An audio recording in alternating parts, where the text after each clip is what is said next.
అసలు హిందీలో అయితే నార్త్ ఇండియాలో అఘోరాలు తండాలుగా వెళ్ళి సినిమాలు చూస్తున్నారు. వాళ్ళు ఉన్న గెటప్లో ఒక దేవుడు వచ్చాడు ఇలా చేస్తున్నాడు అంటే వాళ్ళకి ఎలా ఉంటుంది ఫీలింగ్? థియేటర్లో ఎంతమంది సినిమా చూసి వచ్చిన వాళ్ళలో ఒక్కరు కూడా సినిమా బాగాలేదని చెప్పిన వాళ్ళే లేదు. అందరూ ప్రతి ఒక్కరు సినిమా అద్భుతంగా ఉందని చెప్పారు. నార్త్ ఇండియన్స్ అద్భుతంగా చూస్తున్నారు సినిమాని. ఫస్ట్ మన హీరోలు మనం ఇష్టపడాలి, తర్వాత ఇంకొకరిని. మన హీరోలే మనకు నచ్చకపోతే ఎలా? ఖచ్చితంగా ఒక్కసారి సినిమా చూడండి, నచ్చకపోతే అప్పుడు నచ్చలేదని చెప్పండి. Hi hello, welcome to Sivamani talkies. అందరూ అఖండ సినిమా చూసే ఉంటారు. అఖండ సినిమా రేపైతే ప్రధానమంత్రి కోసం, మోదీ కోసం ఒక షో అయితే వేయబోతున్నారు. ఈ విషయాన్ని మేకర్స్ తెలియజేశారనమాట. మోదీ గారు మనందరికీ తెలుసు, హైందవ ధర్మం, సనాతన ధర్మానికి ముందు నిలబడి చాలా వరకు చాలా సపోర్ట్ చేస్తూ, ఈరోజు మనం ఒక 10, 11, 12 ఇయర్స్ బ్యాక్ చూసుకున్నట్లయితే హిందూ ధర్మం అనే పేరు కూడా ఎక్కడా వినిపించేది కాదు. సనాతన ధర్మం అనే పేరు కూడా వినిపించేది కాదు. అసలు హైందవ ధర్మం అంటే కూడా పేరు వినిపించేది కాదు, గుళ్ళు గోపురాలలో తప్ప. కాంగ్రెస్ పాలనలో అలాగే ఉండేదన్నమాట. వాళ్ళకి అవంతా అవసరమే లేదు. ఓటు బ్యాంకింగ్ ఇలాగే ఉండేవారు అనమాట. ఇప్పుడు మోదీ గారు వచ్చిన తర్వాత ఎంతో తప్పులేదు. వారి ధర్మాన్ని వారు, ముస్లిమ్స్ వారి యొక్క ధర్మాన్ని, క్రిస్టియన్స్ వారి యొక్క ధర్మాన్ని వారు కాపాడుకోవాలి. అందులో ఎటువంటి తప్పు లేదు, ఎందుకంటే అది వారి ధర్మం, ఖచ్చితంగా వాళ్ళు పాటించాలన్నమాట. అలాగే హిందువులు కూడా వారి ధర్మాన్ని వాళ్ళు పాటించాలి.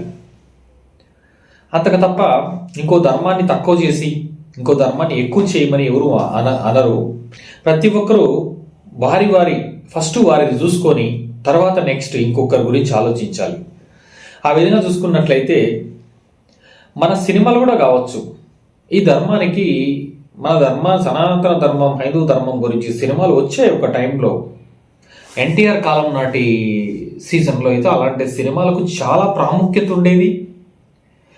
ఇప్పుడు మనం చూసే ఉంటాం, రాజుల కాలంలో ప్రతి ఒక్క అంటే వారి ఆస్థానాల్లో నాట్యాలను కావచ్చు, ఇలాంటి కవులను ఎంతోమందిని ప్రోత్సహించి ధర్మాలను, ప్రజలను కాపాడడానికి ఇవన్నీ కనిపెట్టారు. ఎందుకంటే అవన్నీ ఉంటే ప్రజలు భయం భక్తితో ఉంటారనమాట. అవేమీ లేవంటే విచ్చలవిడైపోతుంది. అందుకోసమే వారి ధర్మం ప్రకారం అవన్నీ కాపాడుకుంటూ వచ్చారు. వాటిని ప్రజలకు తెలియజేస్తూ వచ్చారనమాట అప్పటి నుంచి కూడా. కాబట్టి ఈరోజు అవన్నీ ఇంకా వాటిలో ఉన్నాయి. వాటికి ఒక విలువ ఉంది, వాటికి ఒక స్థానం ఉంది. ప్రతి ఒక్కటి అలా సినిమాల విషయానికి వస్తే, అప్పట్లో అయితే ఎన్టీఆర్ గారు, ఏఎన్ఆర్ గారు, అప్పుడున్న ప్రతి నటీనటులు చాలా వరకు ఇలాంటి సినిమాలు చేసుకుంటూ వచ్చారనమాట.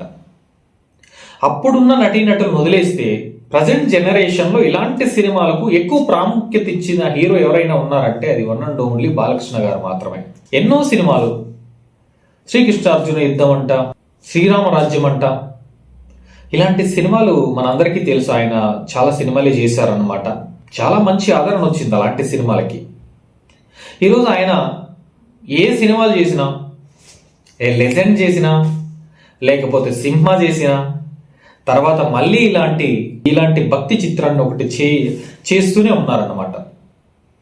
ఒక 2-3 సినిమాలకు ఒక సినిమా ఇలాంటిది వస్తూనే ఉంది ఆయన అప్పటి నుంచి కూడా. ఇది ఆయనకున్నటువంటి హిందూ ధర్మం పట్ల, హైందవ ధర్మం పట్ల ఆయనకున్నటువంటి విశ్వాసం అన్నమాట. ఆయనకు తగినట్లు క్యారెక్టర్లు రెడీ చేసుకుంటూ, ఆయనకు తగినట్లు కథలు రెడీ చేసుకుని వస్తున్న వాళ్ళకి కూడా చాలా హ్యాట్స్ ఆఫ్ చెప్పాలి. ఎందుకంటే అందులో నంబర్ 1 బోయపాటి శ్రీను గారు ఉంటారనమాట. వీరిద్దరు కాంబినేషన్ అంటే ఆల్రెడీ ఇండియానే పుకార్ అనమాట. బోయపాటి శ్రీను గారు, బాలకృష్ణ గారి కాంబినేషన్ అంటే సినిమా అది వండర్ఫుల్, అదుర్సు సినిమా, ఇంకా దానికి తిరిగి ఉండదనేసి చెప్తూ ఉంటారనమాట. మనకి ఇంకొక విషయం ఏంటంటే, మన హీరోలను, మన సినిమాలను మనం చాలా తక్కువ చేసి మాట్లాడుతూ ఉంటాం. ఇది మానుకోవాలి. చాలా తక్కువ చేసి మాట్లాడుతూ ఉంటాం మన హీరోలను. దాన్ని వదిలేసి మన సినిమాని మనం ఫస్ట్ ప్రోత్సహిస్తే తర్వాత ఇంకో సినిమా. ఒక్కసారి రివ్యూలు చూడండి, హిందీ వాళ్ళు ఏ రేంజ్లో రివ్యూలు పెడుతున్నారు, గొప్పగా పెడుతున్నారు. అసలు ఒక థియేటర్లో నేను ఫుల్ ఒక్క షాట్ కూడా కట్ కాకుండా చూశాను అనమాట. ఏదో ఒక ఆ రివ్యూలు అడుగుతుంది, ఒక ఎవరో జస్ట్ ఒక థియేటర్ నుంచి బయట వస్తున్న ఆడియన్స్ అడుగుతుంటే ప్రతి ఒక్కరు అందులో ఒకే ఒక్కరు కూడా సినిమా బాగలేదు అన్నవారే లేదు. ప్రతి ఒక్కరు సినిమా బాగుంది, అద్భుతంగా ఉంది, చాలా బాగుంది, నంబర్ 1 సినిమా ఇలా చెప్తున్నారనమాట. చెప్పాలంటే మన తెలుగు రాష్ట్రాల్లో అయినా మిక్స్డ్ టాక్ వచ్చింది, అలా ఇలా చాలా ఉంది. ఎందుకంటే మనం చాలా ఎక్స్పెక్టేషన్ పెట్టుకునేసి ఉంటాం. విలయత్ తాండవం అని చెప్పారు కదా, ఇంకా తాండవం ఉంటుంది అనుకుంటే అందులో కొంతవరకు స్టోరీ కూడా ఉంది కాబట్టి అప్పుడు డిసప్పాయింట్ అయ్యారు.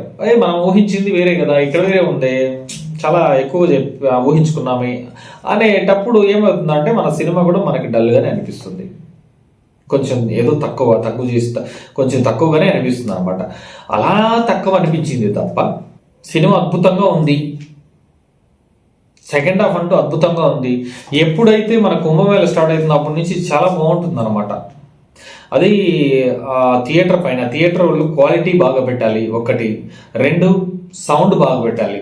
ఆ 2 ఉంటేనే మనకి అది చూడడానికి అటువంటి సినిమాలకు ఉండాల్సింది, మైథాలజీ సినిమాలకి కావచ్చు, ఇలాంటి యాక్షన్ సినిమాలకు ఉండవలసింది ఏంటంటే ఇలాంటిదే ఉండాలన్నమాట. అలా సౌండ్ ఉంటేనే అది మజా సినిమా చూడడానికి. ఎంతో ఆదరణ వస్తుంది హిందీలో సినిమాకి. కలెక్షన్స్ కూడా వాళ్ళు పెట్టిన డబ్బు వచ్చేస్తుందిలేండి. మెయిన్ సినిమాకి ఏంటంటే సినిమా హిట్టా లేదా అంటే పెట్టిన డబ్బు వస్తే అది హిట్ అనే అర్థం.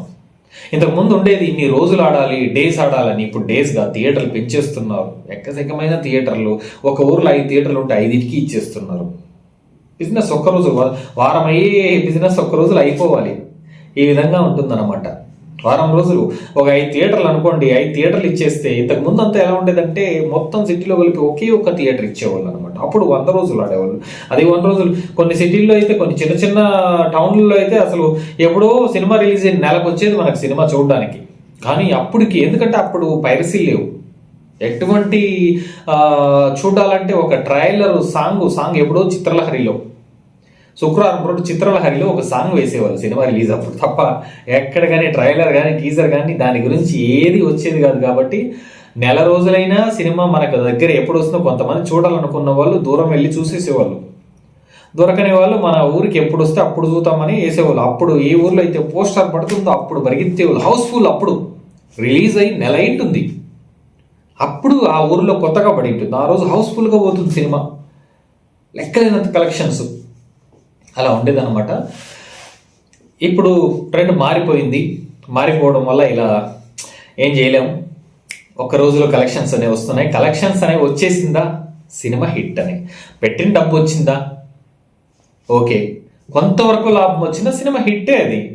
ఆ విధంగా తర్వాత ఓటీటీలు అంతా బిజినెస్, ఖచ్చితంగా బిజినెస్ అయిపోయి ఉంటుంది. ఇప్పటికే ఎంతో బిజినెస్ అయిపోయి ఉంటుంది కదా, ఎంతో ఎక్కువే వచ్చేసి ఉంటుంది, ఎటువంటి డౌట్ లేదు దాంట్లో. కాబట్టి సినిమా చాలా బాగుంది. చూడండి, అఘోరాలు ఎక్కడెక్కడి నుంచినో అఘోరాలు వచ్చి చూస్తున్నారంట. అఘోరాలు వచ్చి చూస్తున్నారు లైవ్లో. అఘోరాలు సినిమా చూస్తున్నది వీడియో కూడా పెట్టారు వాళ్ళు. ఓకే, ఏం ఎంజాయ్ చేస్తున్నారు తెలుసా, వాళ్ళు అద్భుతంగా ఎంజాయ్ చేస్తున్నారు వాళ్ళు అఘోరాలు. ఎందుకంటే వాళ్ళ గురించి పెట్టిన సినిమా, శివుడు అంటే వాళ్ళకి ప్రాణం, వీళ్ళు బూడిద పూసుకొని ఉంటారు. కాబట్టి వాళ్ళకి ఏదో ఒక గొప్ప కనుముందు వాళ్ళు ఉన్నటువంటి రీతి, వాళ్ళు ఉన్నటువంటి వాళ్ళ శైలిని మనం కనుముందు చూస్తూ ఉంటే వాళ్ళ కన్నులు విధంగా ఉంది. ఆ మహాశివుని చూసినట్టుంది వాళ్ళకి. మేకప్ మాత్రం ఎవరో కొంతమందికి నచ్చకపోయినా అద్భుతంగా ఉంది ఆ మేకప్. ఆ శివుడు వేషం అనేది ఉంది కదా, అది చాలా బాగుంది.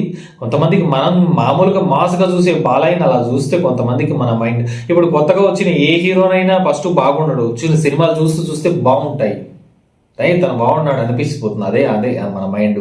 ఇది అలాగే కొత్తగా ఒక గెటప్ కొత్తగా చూసినప్పుడు అట్లుంది ఇట్లుంది అనుకున్నారు తప్ప, అఖండ ఫస్ట్లో అద్భుతంగా ఉంది గెటప్ అన్నారు. అఖండ 2కి వచ్చేసరికి ఎందుకు అద్భుతంగా లేదు గెటప్ కదా, సేమే. ఇంకొంచెం ఎంటికలు ఎక్కువ పెట్టారు, ఇంకొన్ని దండలు, కొన్ని రుద్రాక్షలు పెంచారు తప్ప వేరేం తేడా లేదు, వేరేం డిఫరెంటే లేదు.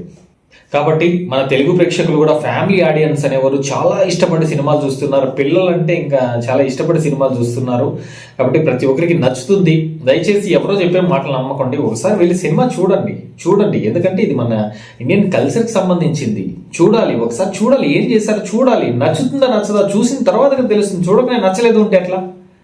చూసి ఎలా ఉందో చెప్పండి. Thank you so much. Video నచ్చితే లైక్ చేయండి, షేర్ చేయండి, సబ్స్క్రైబ్ చేయండి.